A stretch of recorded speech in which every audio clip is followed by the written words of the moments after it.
In the Pacific theater, fear didn't roar, it crept through palm groves and erupted without warning. The Type 97 Kaiha wasn't a heavyweight by European standards, but in jungle warfare, it was a terrifying force multiplier. Lightly armored with just 25 plating and initially armed with a low-velocity 57 gun, it still overwhelmed infantry without proper anti-tank gear. Allied troops, especially in the Philippines and Guadalcanal, often faced Kaihas with nothing but rifles, grenades, or makeshift traps. Later models like the Shinhodo improved lethality with a high-velocity 47 gun, allowing the Kaiha to punch through lighter vehicles in dug-in positions.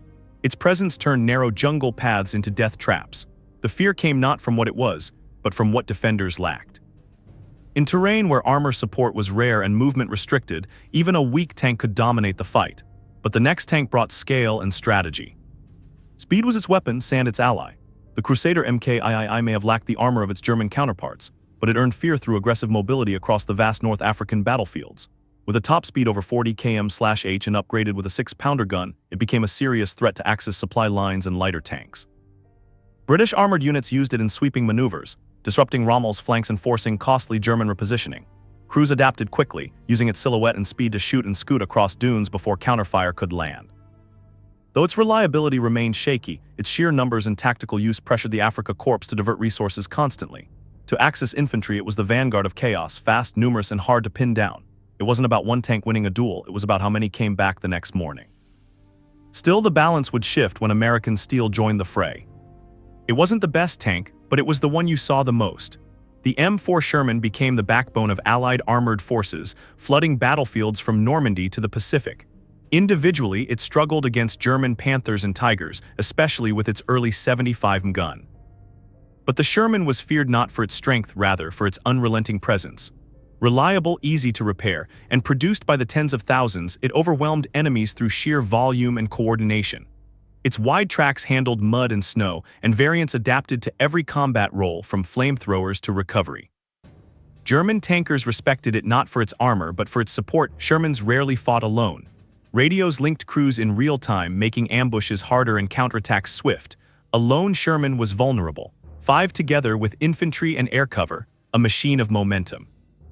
And yet, even this war machine met its match when Soviet armor evolved beyond numbers. In 1941, entire German columns stopped cold, not from ambush, but from a single tank that wouldn't die. The Soviet KV-1, with up to 9 of armor, was nearly impervious to early German anti-tank weapons. Reports describe shells bouncing off its hull while it returned fire with a 76.2 gun that shattered Panzer IIIs and IVs. Some crews fired point-blank at its rear with no effect. Infantry had to call in 88 flak guns or artillery just to immobilize it. Heavy and slow, the KV-1 lacked finesse but delivered psychological shock. It was the first time many Wehrmacht troops faced a tank they couldn't hurt. Even when damaged, its massive silhouette rolled on for kilometers. But it wasn't invincible. Mechanical issues, fuel needs, and poor visibility exposed its limits. Still, the legend held. If you saw a KV-1 and didn't have heavy guns, you retreated. Germany would respond, but not with quantity. With something colder, calculated, and more lethal at range. This was Germany's heaviest tank, but it may have been its most dangerous pound for pound. The Panzer IV, especially the OSV G variant, marked a turning point in armored warfare. Upgraded with a long-barreled 75 kW K40L43 gun, it could penetrate over 90 of armor at 1,000 meters, enough to destroy most Allied tanks before they got in range. On the Eastern Front, it held its own against T-34s. In North Africa, it outranged the British Crusaders and even early Shermans. The G model added spaced armor against anti-tank rifles and shaped charges, making it harder to disable. It was also easier to maintain and modify, which kept it relevant far longer than expected. What made it feared was its reliability. Enemy crews knew it could hit hard, move fast, and stay in the fight. Unlike the experimental or bulky designs to come, the Panzer IV proved that evolution sometimes beats revolution. But revolution was coming, fast, sloped, and Soviet. When the T-34 first appeared, it stunned German forces with sloped armor and speed. But it was the T-34-85, fielded from 1944 onward, that turned fear into dominance. With an 85 gun, it could now destroy Panthers and even challenge Tiger IS at realistic combat ranges. Its improved turret offered better crew protection and visibility, correcting earlier Soviet design flaws.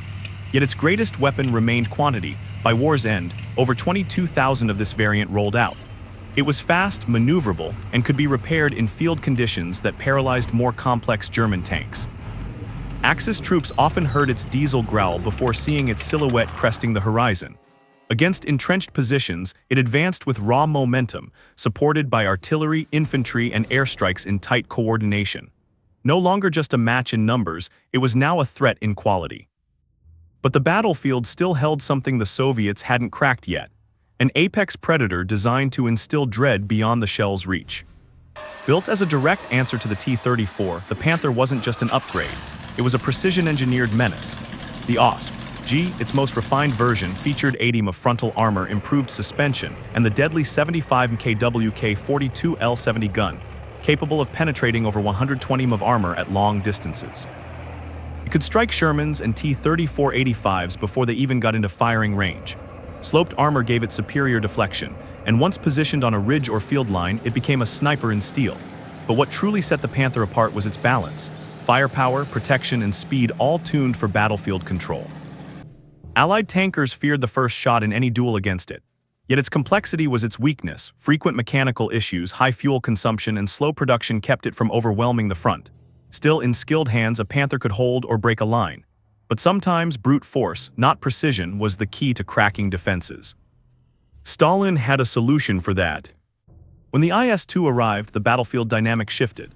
Built to counter German heavy armor, it carried a monstrous 122 mm D-25T gun, capable of destroying a Tiger I or Panther with a single well-placed hit. Its frontal armor, up to 120 mm thick and sloped, could shrug off most enemy shells. But this wasn't just a tank killer. The IS-2 was a breakthrough weapon, designed to smash fortified positions, bunkers, and city strongholds in Soviet offensives. At close range, it was devastating. Infantry feared its concussive blasts as much as its shells.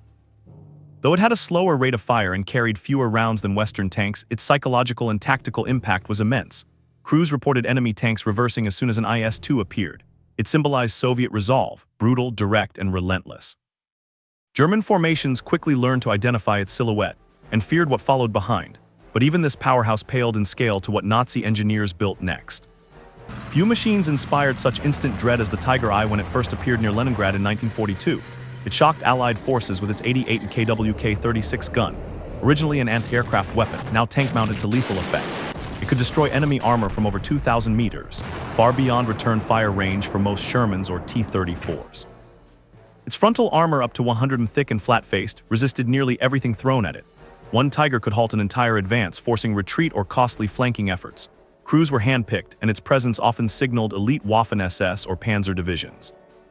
But it came at a price. Tigers were mechanically fragile, fuel-hungry, and hard to replace. Still, soldiers who faced one remember the sound of its engine and the fear it carried. Air support was often the only way to bring it down. But fear of destruction was one thing, fear of scale, of something built beyond logic, was another. One final design pushed that fear to mythic proportions. It weighed nearly 190 tons. It had armor up to 240 mm thick and mounted a 128 main gun capable of destroying any Allied tank from over 3 kilometers. The Panzer VIII Maus was Hitler's vision of an unstoppable land battleship. Though only 2 prototypes were built and never saw active combat, the concept alone rattled Allied intelligence. Reconnaissance photos and intercepted plans showed a machine too heavy for most bridges, too large for conventional rail transport, and too slow to retreat. Yet its psychological weight loomed large. What if the Germans had time to deploy dozens? What if they could reinforce their collapsing lines with impenetrable beasts? The Maus revealed a desperate shift from fast, coordinated warfare to last-stand superweapons. It was a symbol of overreach and a warning of how far engineering could bend under ideology. In the end, the war ended before it could fight, but it remains the most feared tank that never fired a shot.